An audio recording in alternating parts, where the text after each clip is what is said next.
Does your furry friend take over your bed every night?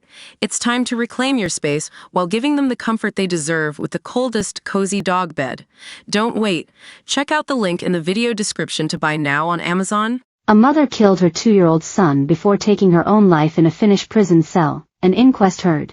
English teacher Aisha Henna Ali suffered a psychotic breakdown and smothered her 2-year-old child, Adam, with a pillow and cut his wrists. An inquest into her death heard the 35-year-old Kiel University graduate, who was from Newcastle-under-Lyme, Staffordshire but was living in Finland at the time, then video called her own mother, Safia Ali, saying, "I've done something terrible." Police discovered Adam dead at an apartment near the Finnish capital of Helsinki on January 19, 2020. Aisha also had self-inflicted wounds. 19 days after killing her son, Ali was found to have taken her own life in her prison cell. She was confirmed dead in hospital on February 6, 2020. Ali was then left alone in the cell for 20 to 30 minutes, which had white privacy paint on the windows in line with Finnish laws. The inquest held at Stoke Coroner's Court heard Ali was described by her parents as a lively, kind and clever woman, but her mental health took a downward spiral in April 2019 when the relationship with her husband broke down. The mother of one had appointments with the mental health critical care team in April 2019 and May 2019 after expressing suicidal ideations to her GP, but seemed to be improving by August 2019 and was discharged. She then moved to Finland. Ali wrote in her statement before killing herself, "I put my son in the bath around 7 p.m. and I gave him some fruit and yogurt before putting him in my bed. He didn't have his own room. He would hug me in the morning, it was the best. When he was in bed I was thinking about my life. I put a pillow over his face and cut his wrists because I was afraid smothering him wouldn't kill him and I didn't want him to be in pain.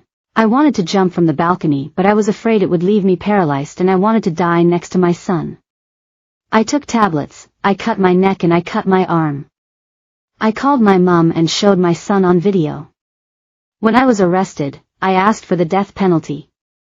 He was my everything and I do not deserve to live." The inquest heard from Ali's friend, Alar and Apriya, who had received a call from Aisha's mother saying she was worried about her daughter. Alar called Ali a couple of times before she answered the phone sometime after 7 p.m., and told Alar, "I've done something terrible to protect my son."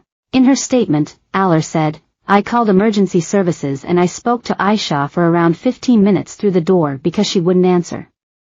She said, 'It's too late, he's been cold and blue since last night,' and that she wanted to jump from the window. When I saw her, there was blood around her neck. The police arrived and she was arrested." The inquest heard Ali attempted to end her life in a prison cell whilst in custody. The prison guards said he was not told by the police that Ali was suicidal, but raised concerns to the prison's psychiatric clinic immediately. After she was discovered, CPR was administered and her heart started but she died in a Helsinki hospital of severe brain injuries caused by a lack of oxygen. Her heartbroken mother Safia said, "We have nothing left now, I have lost my only child and my only grandchild. We've lost our whole life." Aisha was taken into custody and they wouldn't let us speak to her, even though we were promised. Aisha had a master's in human rights and wanted to help people. She was kind. She loved her child and couldn't live 1 minute without him. She was psychotic and thought she was giving her child peace. She never raised her voice at her child. She thought everyone was against her. I told her to come back to us, in the UK, but she wanted to stay in Finland so her son could see his dad because she didn't want him turning out to be psychotic too. When she called me, she said that her baby was sleeping and she had blood on her and I said, "What do you mean the baby is sleeping?" She broke down and told me she'd done something terrible. The police came and I told her to let them in because they would help her. She said, "No, they'll take me away." I told her to let them in and go with them.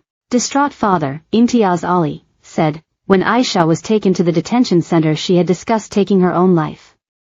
"This was a matter of life and death and we feel it was neglect.